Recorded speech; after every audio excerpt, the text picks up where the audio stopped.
Good morning, guys. It's me, Dylan. Well, good morning, good afternoon, good evening, wherever you are.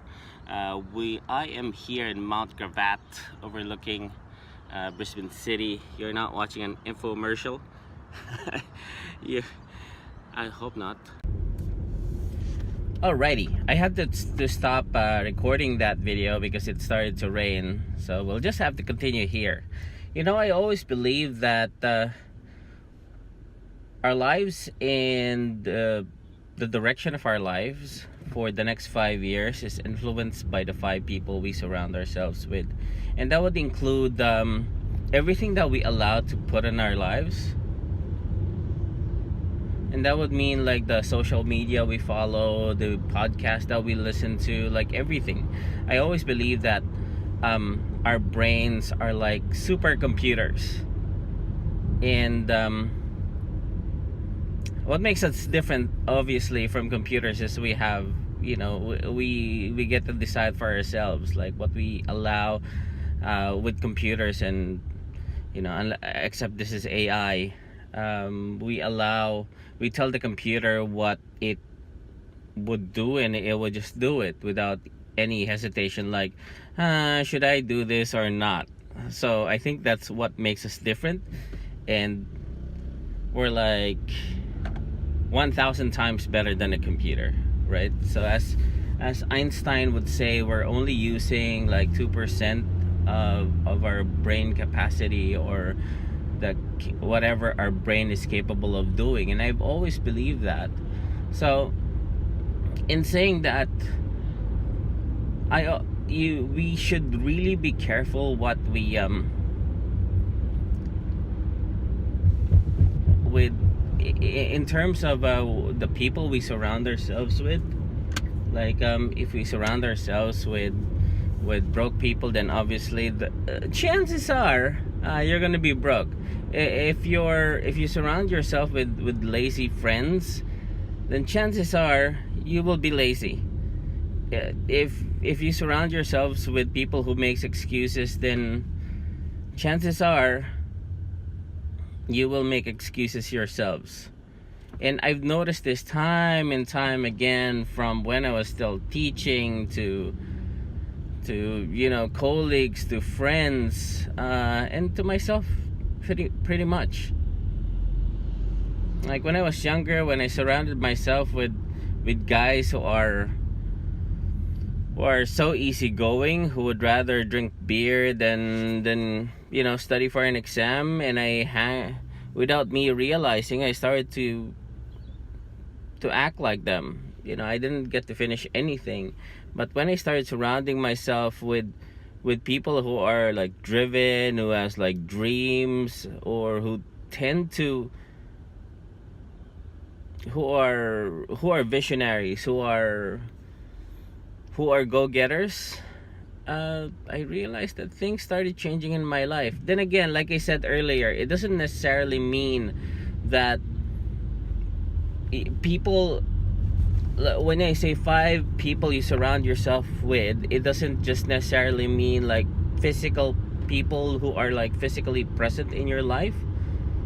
I also mentioned that you have to be careful with the things you watch, the things that you put in your mind, because in a way they affect your beliefs in that sense. Because without us knowing, so let's put it in the concept of a computer, right?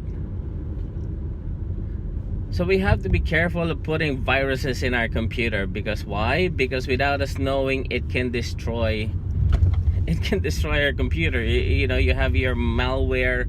Malware is very destructive to your PC, and if your PC is not working properly, if it has a virus, then it won't be able to function. It won't be able to function as how it was designed. Pretty much our lives, if we allow ourselves to be infected by bad influence people, or the media, or podcasts, or friends, without us knowing, we're injecting actually malware into our brains. The most dangerous, one of the most dangerous thing that your computer can ever get is like a rootkit. A rootkit hides itself, as it pretends that it's part of your computer without your computer knowing it. So if we compare that to life, there will come a time without us knowing, all these beliefs that we get to watch, all these beliefs that we get from friends, it will become a rootkit in our brain without us really realizing it. It will come to a point wherein I always believe that we should be the ones holding the pen, writing our own story, writing our own book. If you allow that rootkit to get into your life, it will come a point wherein you'll feel that you're not even in control of your life. So this is something that we really need to consider. That's why in work or in our own PC, we put things in place like an antivirus, like a web filter, like a email filter, like an anti-spam. So we're stopping all these bad things from getting into our computer, affecting it, from preventing it from not functioning properly, or to keep it from functioning properly. Pretty much our own lives, if we think about it, if we only get to filter the things that we listen to, that we watch, that we surround ourselves with, I think it's just fair that we do the same thing, right? Guard your mind, because if something gets in there without you knowing, sometimes it could be like game over. Like, be careful with the things that you admire. Let me tell you a story about my dad. Know that if you're watching, I love you, Dad, but hang on just 1 second. I'm just trying to switch lanes. I grew up, my dad left us, well, not really left us, because he had to work overseas. There wasn't much work back home. I grew up in the Philippines, and he had to make the sacrifice of working somewhere else in the Middle East, and we would just see him like once every year or once every 2 years. And as I was growing up, there's like two statements that I would remember him saying all the time. He may not realize it, but there's like two things that he would always tell us whenever we get the chance to have this talk. The first one is, son, your education is the only legacy that we can leave you with. Which is true. Like, he really worked his butt off. My mom was a plain housewife back then, and it was just my dad working, and he because of that, we were able to afford to get me to a really good school in high school, and that was all great. The second one was, son, you have to remember, we're poor. And for some reason, as I get older, of course, when you're younger, you're like just an empty glass. You just accept how things are. But as I was growing up, as I was like looking at my friends, looking at my peers, I started thinking like, that may not be true. Because one, we have food on the table. My concept of poor is, like you're hungry, or unless he was talking about the spiritual version of poor, but I don't think that's what he meant. Because there would be times wherein we would go inside the mall, and I wanted to check out this store inside the mall, and he'd be like, I don't think it's a good idea to go there because we don't have any money anyway. We won't be able to buy stuff. And I would always tell him like, but Dad, I just want to look at something. At least I could program my mind. Okay, if this certain thing costs this much, I could actually figure out if I really want it. I could plan out how to save for it. But he would always tell me like, no, you won't be able to afford anything. And that went on in my mind for so long. And I realized, like, there's I don't want to be poor. I don't want to be financially poor. Like, I don't want to live a life wherein I couldn't afford anything, or something is gonna stop me from achieving something because of that thinking. Then, eventually I started, through hard work and meeting the right people, listening to the right things, changing beliefs in how I see myself and how I want my future to go.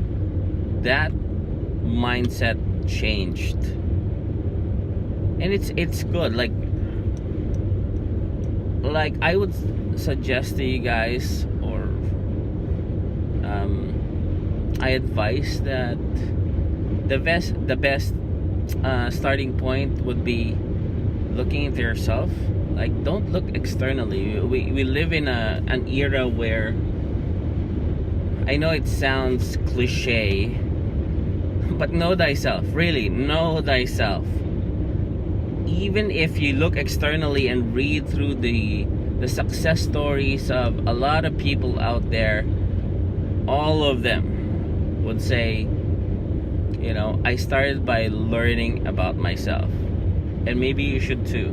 Because the moment you start learning about yourself, the more you can actually figure out, like, okay, so the reason that I did this is because I have that certain belief in my life about I'm no good, or you learn your weaknesses, and from there you can actually work out the plan. How do you go about it?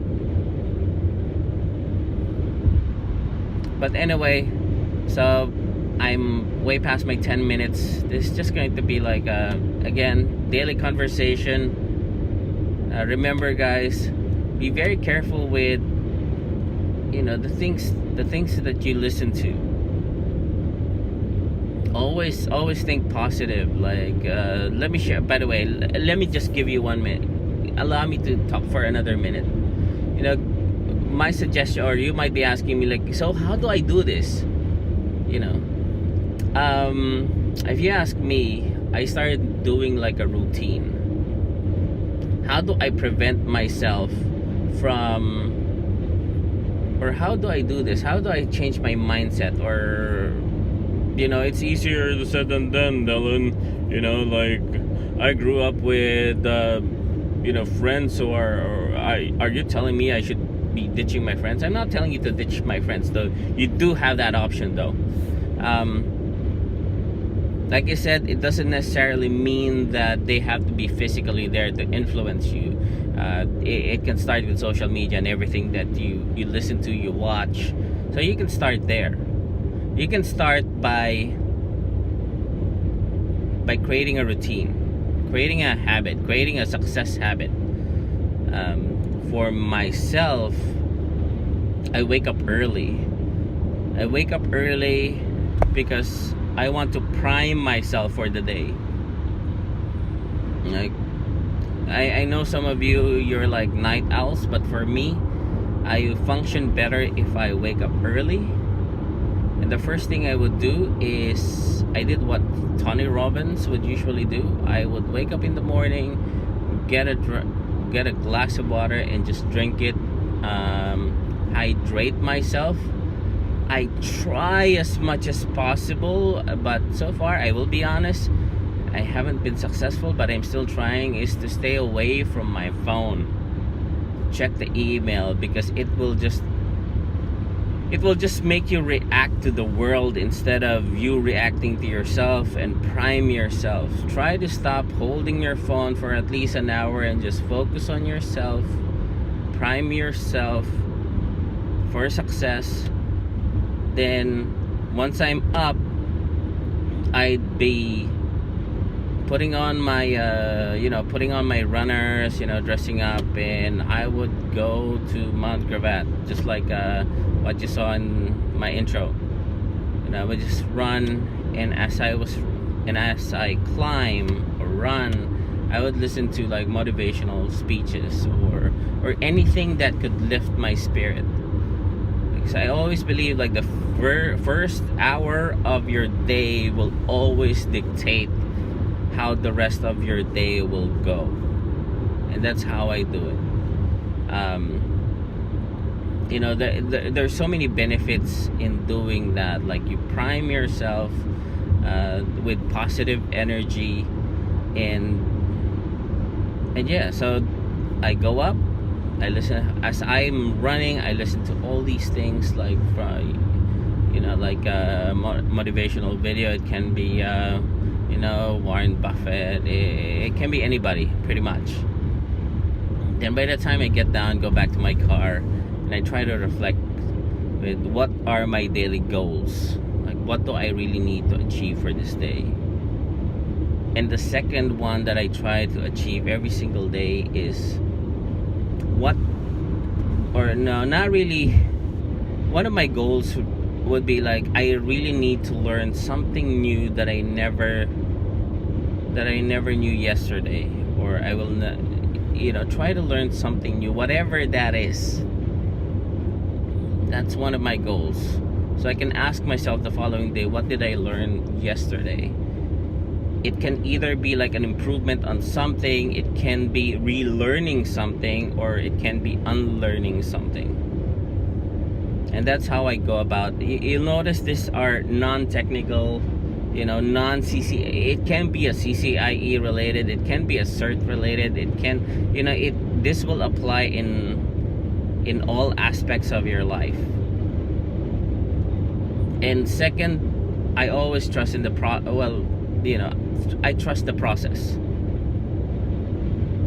because I believe that eventually this is going to lead to, you know, I've been doing this routine for the last, I don't know, 2 years or maybe more, and it's working for me. That's why I had this channel, that's why I had the blog, that's why I get all these opportunities. Things have changed ever since my mindset has changed, and ever since I changed, you know, with the things that I watch, I hear, I listen more into like technical podcasts rather than whatever people are stupidly talking on free radio. I feel like all of a sudden I realized that it was just a waste of time. We only have like 24 hours in a day, right? And that's fair game for everybody. You know, regardless if you're old, young, you know, straight, gay, man, woman, baby, teenager, we all have 24 hours. That's the only thing consistent for everybody. It's fair game. Now the question is, what do we do in that 24 hours? Well, obviously 8 hours of that you spend, you know, sleeping, but the rest of that, how do you spend it? And that's my mindset. And that's the thing that I want you guys to think about. You know, you can even do this exercise of writing down, how do you break down your day? You know, how many hours you spend with your family, how many hours do you spend your time just doing nothing, watching YouTube videos? I noticed that I've been spending, I think, an average of 45 minutes when I did that exercise, at least, on YouTube watching nonsense stuff. Then once you know, and once you get to plan out, like, you get the question, like, how does this align with, you know, with what you want to achieve eventually. So anyway, I'm halfway to work. This has been your daily conversation. It has, I said a minute, it went through like double that. I'm almost running like 20 minutes. Alright guys, I hope that you learned something from me, get you inspired, motivated, and until the next morning conversation as I drive to work, You have a great day, and always remember, keep on studying, and yeah, it's so worth it. Trust me, it's so worth it. Cheers, guys.